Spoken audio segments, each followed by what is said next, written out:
Hello friends, good morning. Class 12, Unit 2.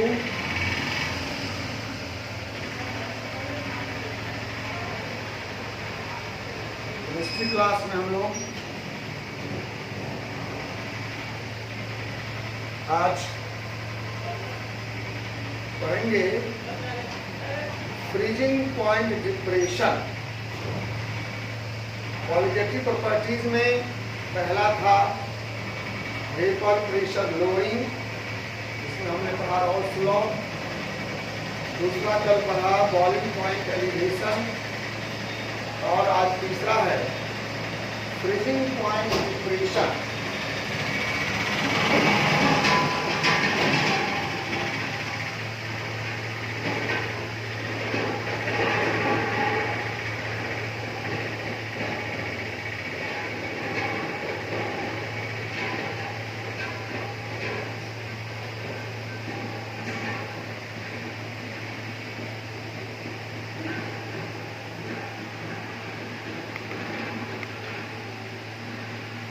Freezing point depression आज का topic है।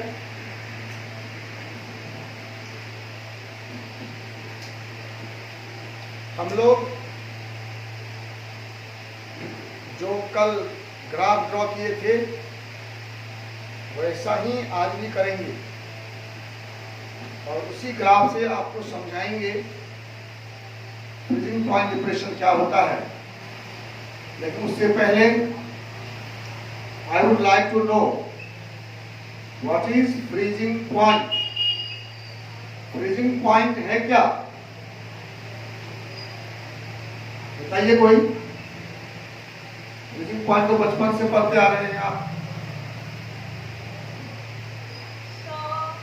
जिस टेम्परेचर पे लिक्विड सॉलिड में कन्वर्ट होता रहता है, और लिक्विड का दो स्टेट होता है, लिक्विड और सॉलिड साइमल्टेनियसली, वो एक ही टेम्परेचर पे। वाह, वेरी गुड।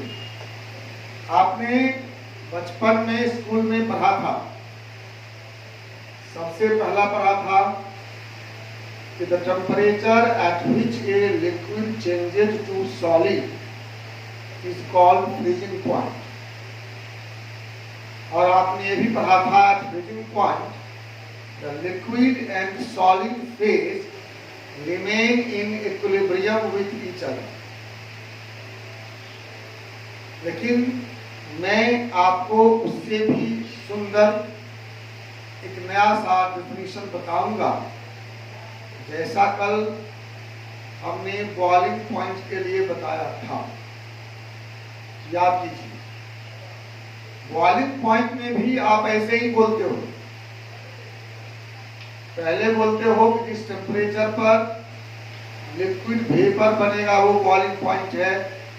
बॉइलिंग पॉइंट पर लिक्विड और वेपर फेज इक्विलिब्रियम में होते हैं, वो भी सही है।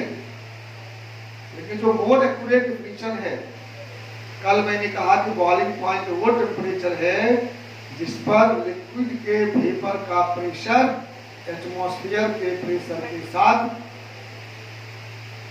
इक्वल हो जाता है। अब मैं ये क्यों कह रहा हूं कि मेरा वाला ज्यादा एक्यूरेट है, इसलिए ये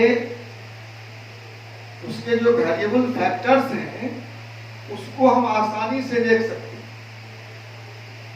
आपका जो डिफिनीशन है वो तो ठीक है, लेकिन उससे वेरिएशन पता नहीं चलता है, कैसे कैसे बदले। उसी तरह से आज मैं बता रहा हूं आपको फ्रीजिंग पॉइंट के लिए।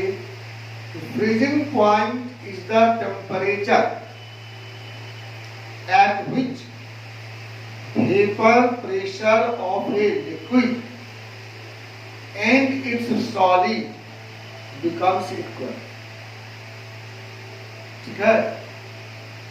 Freezing point is the temperature at which vapor pressure of a liquid and its solid becomes equal is called freezing. मतलब जिस टेम्परेचर पर लिक्विड के वेपर का प्रेशर उसके अपने सॉलिड के वेपर प्रेशर के बराबर हो जाए। लिक्विड के वेपर का प्रेशर और सॉलिड के वेपर का प्रेशर बराबर हो जाए, वो टेम्परेचर फ्रीजिंग पॉइंट कहलाता है। तो हम अंतिम वाला लिखते हैं, पिछला तो जानते ही आप लोग। Freezing point is the temperature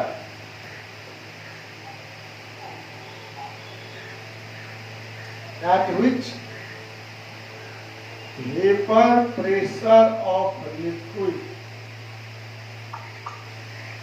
and its solid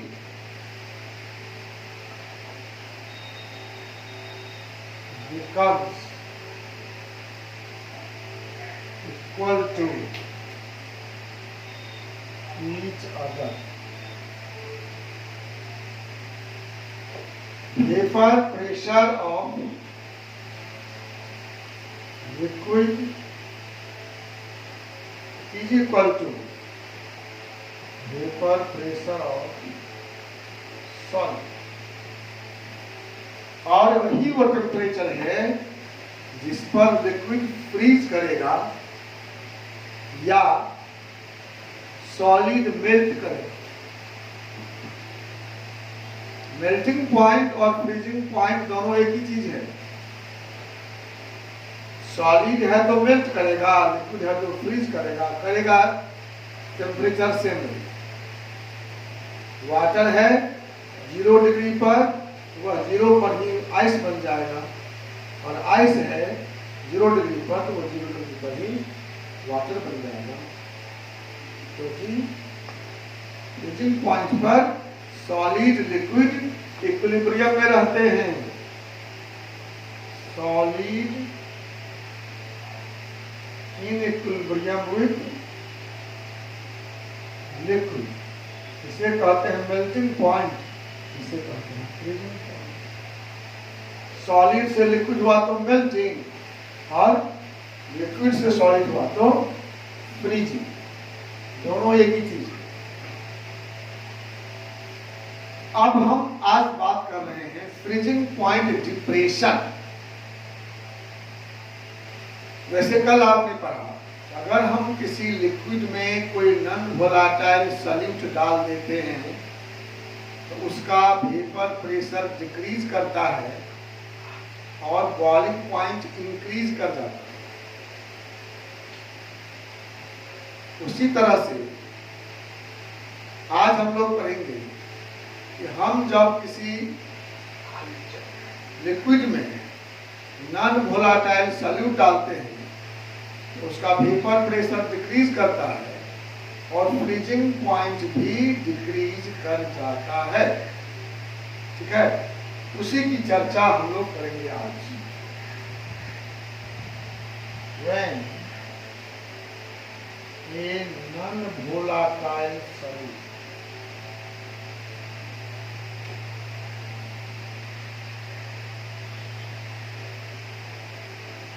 is added to a liquid,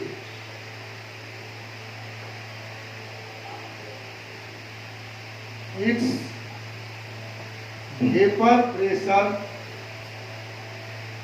decreases and freezing point also decreases.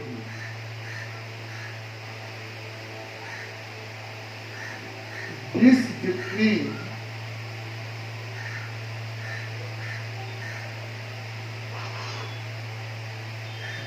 decrease in freezing point of liquid on the addition of non-volatile solute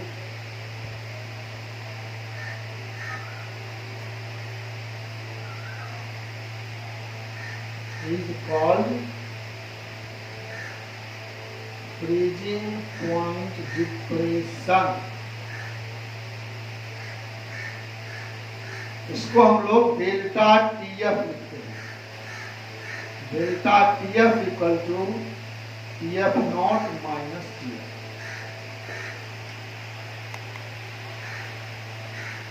delta TF, इसको अगर आप चाहेंगे positive रहे तो आप उल्टा भी कर सकते हैं। Delta TF equal to TF not minus TF. Delta TF क्या है? Freezing point depression. TF not क्या है? Freezing point of pure liquid. और टीएफ क्या है? Freezing point of solution. ठीक है, तो हम इसको लिखते हैं, ऊपर मिटाता हूं मैं।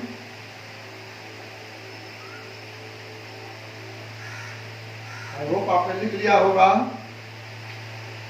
यहाँ पर delta Tf freezing point depression, TF nought freezing point of pure liquid, और Tf freezing point of solution. याद रखिए टीएफ हमेशा टीएफ नॉट से छोटा होगा।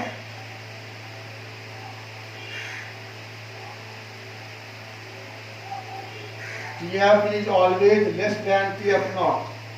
किसी भी लिक्विड में जब हम नॉन वोलेटाइल सॉल्यूट डालेंगे तो उसका फ्रीजिंग पॉइंट घटेगा ही। ठीक है, ये डेल्टा है। अब मेन पॉइंट ये है कि freezing point depression is a qualitative process. ध्यान रखो, कल बताए vapour pressure, boiling point, freezing point कोई क्वालिटेटिव प्रॉपर्टी नहीं है। क्वालिटेटिव प्रॉपर्टी क्या है? क्या बताइए? Vapour pressure lowering, boiling point elevation, freezing point depression. ये है क्वालिटेटिव प्रॉपर्टी डेल्टा टीएफ। ये टीएफ नॉट नहीं, टीएफ नहीं। कंफ्यूज नहीं करिएगा परीक्षा में, याद रखिए। वेपर प्रेशर आता है ऑब्जेक्टिव में, ट्रू एंड फॉल्स में, एसर्शन रीजन में, तो वहां बच्चे कंफ्यूज करते हैं। देखिए लिखा हुआ है वेपर प्रेशर, ठीक कर दिया। Vapour pressure is not qualitative property. Vapour pressure lowering is qualitative property. Boiling point is not qualitative. Boiling point elevation, freezing point not qualitative, freezing point depression. ठीक है, ये डेल्टा टीएफ भी qualitative property है। ये experimentally observe result है। Freezing point depression is a qualitative property. Freezing point depression is a qualitative property. Freezing point depression qualitative property है, और इसके लिए फॉर्मूला है delta TF equal to KF into M. Delta TF equal to KF into M. I hope कि आप पहचान लिए delta TF क्या है। डेल्टा टीएफ अभी बताए हैं, ये है फ्रीजिंग पॉइंट डिप्रेशन। केएफ को बोलेंगे molar depression constant, molar depression constant या क्रायोस्कोपिक कांस्टेंट, ये सब नाम याद रखिए। मोलर एलिवेशन कांस्टेंट का नाम क्या है, बताओ कोई। मोलर एलिवेशन कांस्टेंट का नाम बताए थे कल, वोलियोस्कोपिक कांस्टेंट, गुड। और मोलर डिप्रेशन कांस्टेंट का नाम है क्रायोस्कोपिक कांस्टेंट। इसका भी वैल्यू लिक्विड के सॉल्वेंट के नेचर पर डिपेंड करता है, हर का अलग अलग है। वाटर का 1.86 और m है molality of solution, molality of solution पहचानते हैं उसको। इसलिए अगर हम m का मान दे देंगे तो डेल्टा TF हो जाएगा TF into W2 into 1000 by M2 into W1। आज हम इस सब का नहीं लिखेंगे मीनिंग, आपको मालूम है W2 क्या है, W2 क्या है, मास ऑफ सॉल्यूट, और M2 क्या है, M2 molar mass of solute, और W1 क्या है, mass of solvent. W2 mass of solvent, solute, क्यों लिखते हैं सॉल्यूट के लिए, याद रखिए। और W1 mass of solvent. Always keep in mind, I use 1 for the solvent and 2 for the solute. और M2 है molar mass of solute. Mainly most of the numerical में M2 ही निकालना होता है। या मोटा मोटी बात समझिए आप, क्वालिटेटिव प्रॉपर्टी का मेन एप्लीकेशन है to determine the molecular mass of non volatile solute. Class 11th में अगर आपने पढ़ा है वोलेटाइल सॉल्यूट का मॉलिक्यूलर मास निकालने का मेथड आप पढ़े हैं, Victor Meyer method, Dumas method, Hofmann's method, ये सब था वोलेटाइल सॉल्यूट के लिए। नॉन वोलेटाइल सॉल्यूट का जो मॉलिक्यूलर मास है वो हम निकालते हैं क्वालिटेटिव प्रॉपर्टी से ही, एक्सपेरिमेंटली। वैसे न्यूमेरिकल बनाने के लिए 1 2 3 4 5 डाटा है, 4 दिया रहेगा, कोई निकालने के लिए कहेगा, KF दे दिया, W1 W2 दे दिया, डेल्टा TF दे दिया, M2 निकालने के लिए, या W1 W2 M2 दे दिया, डेल्टा TF दिया, TF निकालने के लिए।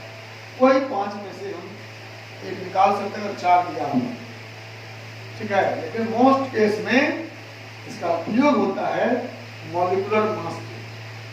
आपको देगा कि हम 20 ग्राम वाटर में 2 ग्राम डाल दिए सॉल्यूट, उसका फ्रीजिंग पॉइंट 1 डिग्री घट गया, तो बताइए उसका मोलर मास क्या। W1 दे दिया 20 ग्राम, W2 दे दिया 2 ग्राम, डेल्टा TF दे दिया 1, TF का मान दिया रहेगा, सवाल बनाइए। कल बात हो गई है, एक दिन हम न्यूमेरिकल ही बनाएंगे पूरा क्लास। हर टॉपिक आप ध्यान रखिए आप लोग। अभी हम चाहते हैं ग्राफ से, पहले KF का देखें। KF बराबर है, कल भी लिखे थे, R TF not square by 1000 LF। आज का लिखते हैं M R TF not square by 1000 delta fuse H। पुराने जमाने में ऐसे लिखते थे। यहाँ LF क्या था? LF था लेटेंट हीट ऑफ फ्यूजन, गुप्त ऊष्मा, गुप्त ऊष्मा कहते हैं। मतलब अपने फ्रीजिंग पॉइंट पर 1 ग्राम लिक्विड के फ्यूज करने में जितना हीट देना पड़ता है, 1 ग्राम, 1 ग्राम लिक्विड को, 1 ग्राम सॉलिड को फ्यूज करने में जितना हीट देना पड़ता है उसका नाम है लेटेंट हीट ऑफ फ्यूजन।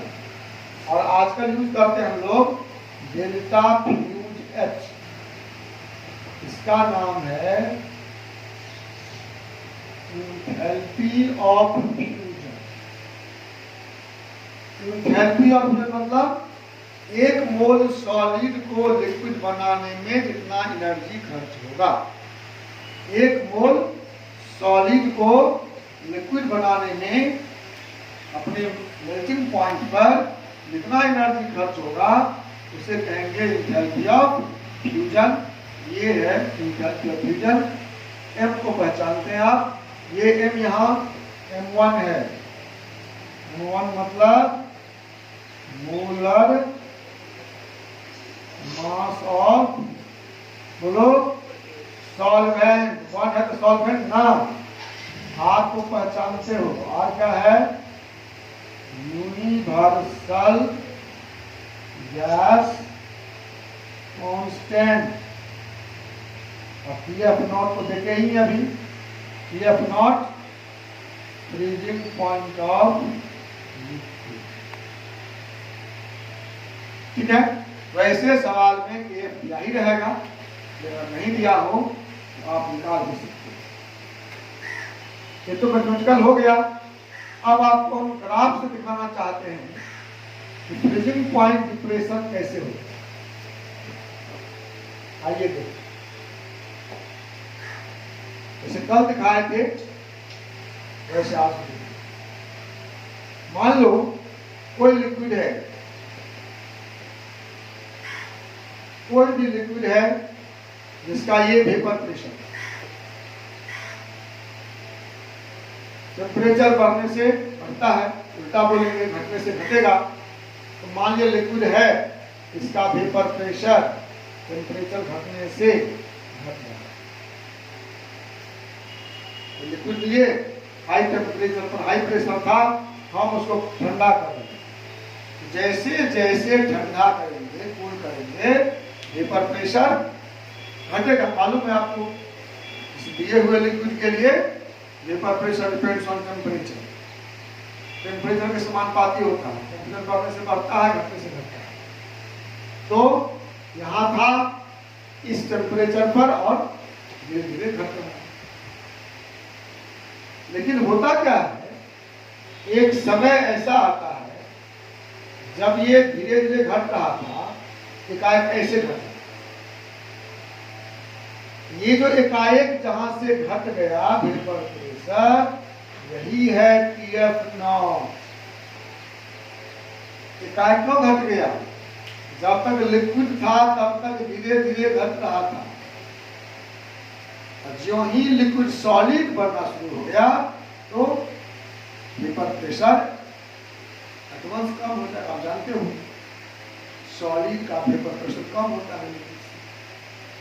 तो जहां पर सॉलिड लिक्विड बनना शुरू हो गया, दैट इज द टेम्परेचर, इसे हम कहते हैं फ्रीजिंग पॉइंट।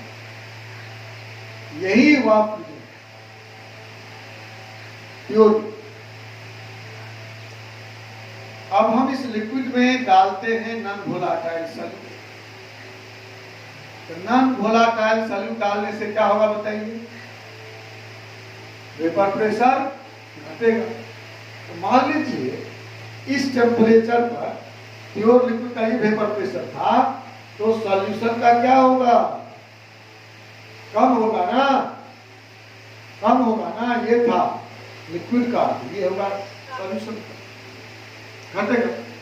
अब हम इसको कूल करेंगे तो ये यहीं से घटना शुरू होगा। मान यहाँ पर 100 था, तो 100 से हुआ 95, 90, 85, 80 ऐसे। और ये मान लीजिए 90 है पहले से, तो घट के कितना होगा 85, 70, 75। और ये घटते घटते यहाँ आके गिर गया। ये क्या हो गया, फ्रीजिंग पॉइंट ऑफ सॉल्यूशन। अब बताइए ग्राफ क्या कहता है आपको? हमने कुछ किए हैं, हम तो सीधे ग्राफ लिख दिए आप। ये ग्राफ क्या कहता है, फ्रीजिंग पॉइंट क्या हो गया, घट गया ना, फ्रीजिंग पॉइंट घट गया ना। यही ग्राफ बता रहा है, चूंकि वेपर प्रेशर घट जाता है प्योर लिक्विड का, तो सॉल्यूशन का भी घट जाता है, जहां से सॉल्यूशन सॉलिड बने, इसलिए फ्रीजिंग पॉइंट घट जाता है। ये ग्राफ दिखा है। इसी ग्राफ से वो फॉर्मूला जो निकालते हैं हम लोग, डेल्टा टी बराबर के एफ इंटू एम, वो इसी ग्राफ से निकालते हैं। डेरिवेशन हमारे काम का नहीं है, तो अनावश्यक अपने ही इतना काम है कि हम अनावश्यक काम क्यों करेंगे। हमें कंसेप्ट चाहिए, हमको केमिस्ट्री पढ़ना है ना, तो हम मैथमेटिक्स वहीं पढ़ते हैं जहां उसमें कुछ कंसेप्ट छिपा हो। जिस कंसेप्ट मैथमेटिक्स में कंसेप्ट नहीं है उसको हम लोग अभी नहीं पढ़ते। जब क्वेश्चन बनाने हैं, अपना परीक्षा 12 का पास करना है, कंपटीशन में जाना है, तो कहीं कहीं लोग कोचिंग वाले सब एक्स्ट्रा पढ़ाते ही दिखाते हैं कि तुम ठीक से नहीं पढ़ रहे हो, देखो ये सब हम पढ़ाते हैं। और वो क्या है प्रॉब्लम कि माथा को भर देता है, और इसलिए बच्चा मुकम्मल नहीं कर पाता है और कंप्लीट नहीं करता है। देखिए रहे हैं, लाख के लाख बच्चे जा रहे हैं, वापस आ रहे हैं, कोई फायदा नहीं है। तो ये था फ्रीजिंग पॉइंट डिप्रेशन। हमने इसका फॉर्मूला भी लिख दिया, हमने इसका ग्राफ बना दिया, और आपके पास क्वेश्चन मन में है तो बताइए। 4 क्वालिटेटिव प्रॉपर्टी में हम लोग 3 पर ली, vapour pressure lowering, boiling point elevation, freezing point depression. ठीक है। अब एक बचा अंतिम ऑस्मोसिस, ऑस्मोटिक प्रेशर। उसको करने के बाद हम लोग 1 दिन 2 दिन जितना भी लगे न्यूमेरिकल बनाएंगे। कुछ टॉपिक आप देख लेंगे, इसमें बचा रहेगा तो उसको भी पढ़ेंगे। ठीक है। Any question to anyone? Yes. हाँ बोलिए। So liquid का तो वेपर प्रेशर समझ में आता है, सॉलिड का तो वेपर प्रेशर कैसे होगा? वेपर प्रेशर कैसे होगा, ये कोई क्वेश्चन है। सॉलिड का वेपर प्रेशर कम होगा, कैसे होगा, ये क्वेश्चन। आपको मालूम है, सुनिए, आपको मालूम है every system of this universe has certain finite amount of energy। तो जब एनर्जी है तो उसके मॉलिक्यूल्स में मोशन होते हैं। सॉलिड में 2 ही तरह के मोशन है, रोटेशनल मोशन, वाइब्रेशनल मोशन, लेकिन है तो उस मोशन के कारण उसमें भी कुछ मॉलिक्यूल्स ऐसे होंगे जो अपना बॉन्ड ब्रेक करके निकल जाए। सॉलिड का भी वेपर बनता है, लेकिन बहुत कम बनता है, इसलिए हमको समझ में नहीं आता। गैस का प्रेशर ज्यादा बनता है तो समझ में आता है, लिक्विड का उससे कम है फिर भी समझ में आता है। वेपर प्रेशर डाल रहा है। आपका रेल इंजन पहले चल रहा था, आप लोग पता नहीं होगा कि नहीं। हम लोग जब ट्रेन में चढ़ते थे पहले तो वो इंजन स्टीम इंजन होता था, है ना। इसमें वाटर को बॉईल करके स्टीम बनता था और वही स्टीम इंजन चलाता था। अब तो इलेक्ट्रिकल आ गया, फिर डीजल आया, इलेक्ट्रिकल आ गया। तो सॉलिड्स डू हैव वेपर। अगर आप रिजिड है कि कोई ऐसा सॉलिड है जो वेपर बिल्कुल नहीं बनाए, तो उसका वेपर प्रेशर 0 होगा, है ना। तो बिल्कुल नहीं बनाएगा ऐसा तो नहीं कह सकते, कसम खाकर नेग्लिजिबल हो सकता, ठीक है ना। सॉलिड के भी वेपर बनते हैं। किसी सॉलिड का सेंट देखा आपने, Saint,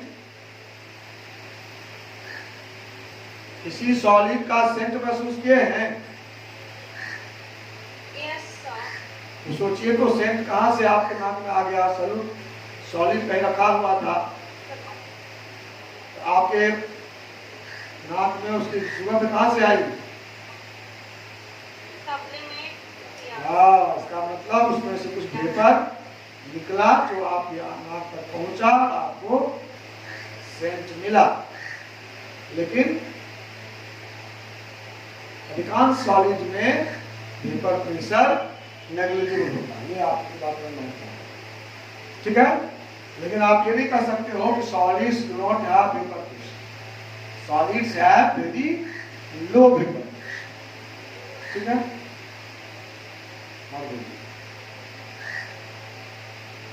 any more question?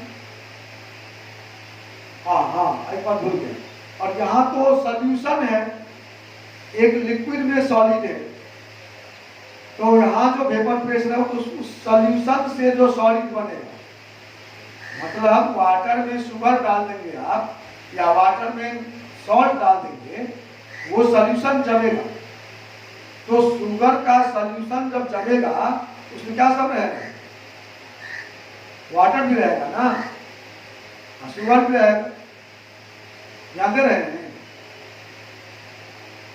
Water में हम शुगर डाल दें, तब उसको फ्रीज करेंगे, तो वो जो आइस बनेगा, स्वीट आइस, उसमें तो वाटर भी रहेगा, प्योर सॉलिड तो है नहीं, तो उसका वेपर प्रेशर तो होगा ही, या सीधे प्योर वाटर है, प्योर वाटर को फ्रीज करेंगे, आइस बनेगा। आइस जो सॉलिड बनेगा, वो आइस में वेपर तो बनता ही रहेगा, जो लिक्विड से बना है।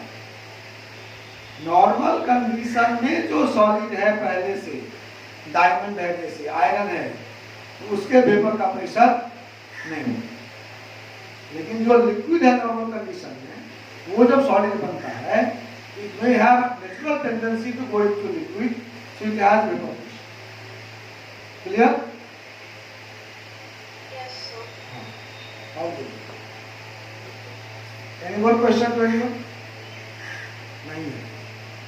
चलिए, आज का ये क्लास समाप्त हुआ। आप लोग घर में पढ़िए, थ्योरी पढ़िए, न्यूमेरिकल बनाइए, जो क्वेश्चन नहीं बनता है वो हमसे पूछिए, ठीक है।